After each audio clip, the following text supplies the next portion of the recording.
South Africa's President Cyril Ramaphosa says bystander countries were suffering due to sanctions against Russia and called for talks as the African Union has prepared a mission to foster dialogue between Moscow and Kyiv.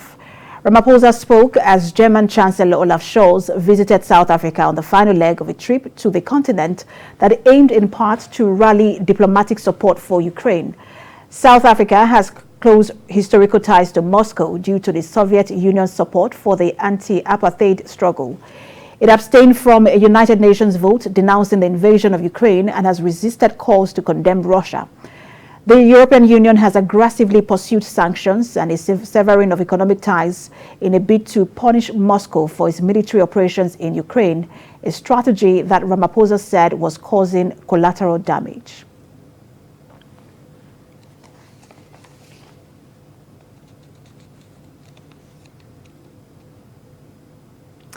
And let's discuss this with Somtochukwu Ike Jofo, foreign policy analyst, who is joining me from Texas via Zoom. Good to have you join us. Hello, hi, good morning. It's good to be here. Thanks for joining us. That was a quite difficult conversation on Ukraine between both leaders yesterday. On one hand, the president of South Africa believes that Olaf Scholz should understand why some countries voted with Russia during the UN resolution, and that other countries like South Africa also abstained, including Nigeria as well, if we must state that. But Olaf Scholz believes that that's intolerable for anyone to even side with Russia. Is any of these leaders missing the point? Not really. I feel like, so let me begin by saying international relations is complicated. Foreign affairs is complicated. We all know the support the Russians gave during the time of apartheid. So it's complicated. And I see the points of views from both sides. I see the point of view from the Ramaphosa. I also see the point of view from the West. And I personally support every sanction, and I personally support every means to make sure that Ukraine wins the war. And you mentioned the sanctions because President Ramaphosa also criticized those sanctions. He did not show support for them. He believes that those sanctions are making countries, non-aligned countries, he called them bystanders, even suffer the consequences of the war. But let's also bear in mind that the war itself had led to shortage of global food supply. So it's not just the sanctions alone, but also the war. I just want to get to your thought on that. Okay, so let me be honest with you. Even Sun Tzu talked about how indirect methods can be used to secure victory, right? Yes, I believe that those sanctions are valid.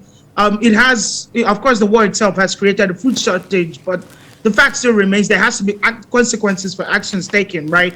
Putin did this in Crimea, and he saw that he could get away with it, and now he has encroached on Ukraine, a sovereign nation. Whatever sanction, whatever method they want to throw at him, I think it's the best option.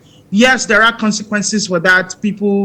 There are food shortages, but at that point, what can we give? Because if something else happens in our region, I mean, what can we say, right? What can we do? Are we going to put our hands up in the air and say, oh, okay, it's going to cause more food shortage. Let's let him have what he wants to do. But no, I think the sanctions are valid. Even Clausewitz talks about that sometimes diplomacy can be used to make a negotiation, right? So these sanctions are some kind of way a diplomatic method. Nobody wants to fight war. War is very expensive. It's very, very, very expensive. It takes a lot of time. It takes a lot of resources. So no one really wants to go to war. Sanctions are a way and a method to impose consequences on actions taken. And I do believe those sanctions are valid. Yes, there is a consequence of being a food shortage, but at this point, there has to be some kind of punishment. for what Putin has done in the Ukraine region. But he's right, though, to draw attention to the consequences of the war, for Africa. And I just want to ask you that if this continues for a while, because talks have completely stopped between both countries.